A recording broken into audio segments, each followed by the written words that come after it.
रिंकू, तू तर या पिढीची प्रतिनिधी आहेस जे AI बेस्ड अख्खं प्रेमही आता अनुभवत आहेत आणि लव्ह लेटर्सही जिकडे चॅट जीपीटी किंवा परप्लेक्सिटी क्राफ्ट करून देते. अशा वेळेला नेमकं आत्ताची पिढी या सगळ्या गोष्टीकडे कशा अर्थानं बघेल आणि तुझ्या आयुष्यात हे काही उमललंय फुललंय, तुझ्या असणाऱ्या डिजिटलवरच्या इतक्या बातम्या आहेत, त्या सगळ्या गोष्टींमध्ये काय खरंय काय खोटं आहे याचा खुलासा तू करावा असं मला काही वाटतंय. उमललं फुललं नाहीये. पण पण मला आशा आहे, म्हणजे आशा येऊन गेली ना, आशा येऊन गेली, रिलीज पण येऊन गेली. बायकांवर येऊन गेला अशा.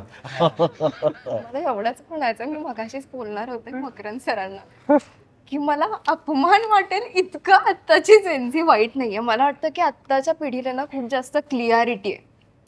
म्हणजे आत्ताच मी इथं खूप कन्फ्यूज झाले. हे म्हणाले की आमच्या वेळी असं प्रेम होतं, आत्ता मी त्यातलीच आहे. म्हणजे आपलं एकच घर असणार आहे, एकदाच आपण प्रेम करणार. पण मला वाटतं क्लिअरिटी, आणि पुन्हा डिरेक्टर पण इकडे म्हणतात की प्रेम करत राहा, प्रेम करत राहा, प्रेम करत राहा. सो नक्की करायचं काय? ऐकू कुणाचं, इथे का इथे?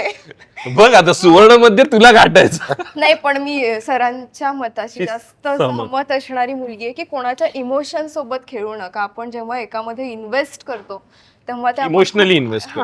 तेव्हा ते आपण खूप मनापासून इन्व्हेस्ट झालेलो असतो. तर तेवढी जबाबदारी घ्यायची. बाबा मरेपर्यंत पुढच्याला झेलणार असू तर ये, नसेल तर नको येऊ. काय क्लॅरिटी ऑफ थॉट्स. आजकालची मुलं ही महत्वाची गोष्ट आहे. कारण बघ, आता तू प्रेमाचं स्वरूप जसं मी म्हणालो तसं, की आपण दररोजच्या बातम्या वाचतो त्यावेळी बघतो ना आपण की 24 तासात घटस्फोट, किंवा ऐन लग्नाच्या वेळीच ते लग्न झालं नाही, अशाही आपण बातम्या वाचलेल्या आहेत आणि त्या खरंय. काही खोट्या नाही आहेत.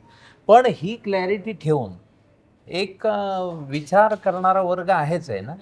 आणि म्हणून मी म्हणलं की आपली जी मूळ भावना आहे ती कुठे हरवणार नाही. म्हणजे म्हणून मी म्हणलं की आभासी जगाच्या साह्यानं तुम्हाला काही उभं करता येईल, पण ती मूळ भावना नाही उभी करता येणार, असं मला ठामपणे वाटतं. निश्चित.